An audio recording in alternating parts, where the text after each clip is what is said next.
জয়।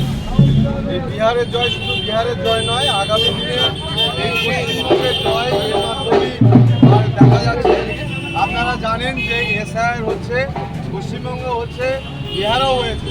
যেভাবে বিহারে এর আগেও অবৈধ অনেক ব্যক্তি যারা ভোটদান করেছিল, যারা অবৈধ ব্যক্তি ছিল, সেই জায়গায় এসআইআর হয়ে সেই জায়গায় যেমন সঠিকভাবে ভোট হয়েছে, আগামী দিনে 26-এ পশ্চিমবঙ্গে ভোট হবে। সেই ভোটে ভারতীয় জনতা পার্টি জয়লাভ করবে এবং ভারতবর্ষের নিরাপত্তার ক্ষেত্রে এবং পশ্চিমবঙ্গের নিরাপত্তার ক্ষেত্রে বিজেপি আগামী দিনে আসছে এবং জনগণের প্রথম চাহিদা যে বিজেপি এই পশ্চিমবঙ্গে আগামী দিনেও আসবে। আর এই জন্য সাধারণ মানুষ সহ ভারতীয় জনতা পার্টির বিভিন্ন স্তরের কার্যকর্তারা অনেক খুশি।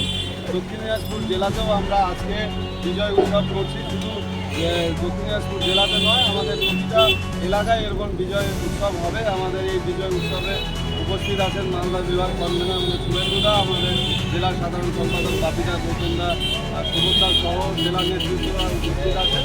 আমরা বলছি যে এই বিজয় উৎসব বাজি ভটকা ফুটিয়ে নয়। আপনারা জানেন যে দিল্লিতে যেভাবে সন্ত্রাসীরা সেখানে বোমা বিস্ফোরণ করেছে, সেই জায়গাটাও আমরা মাথায় রেখে আমরা আজকে ফ্ল্যাগ নিয়ে এবং আমরা হচ্ছে কি মিষ্টিমুখ জনগণের মিষ্টিমুখ করিয়ে আজকে আমরা এই আনন্দের দিনটাকে আমরা পালন করছি এবং আগামী 26-এর জন্য আমরা তৈরি আছি পশ্চিমবঙ্গ ভারতীয় জনতা পার্টির সরকার।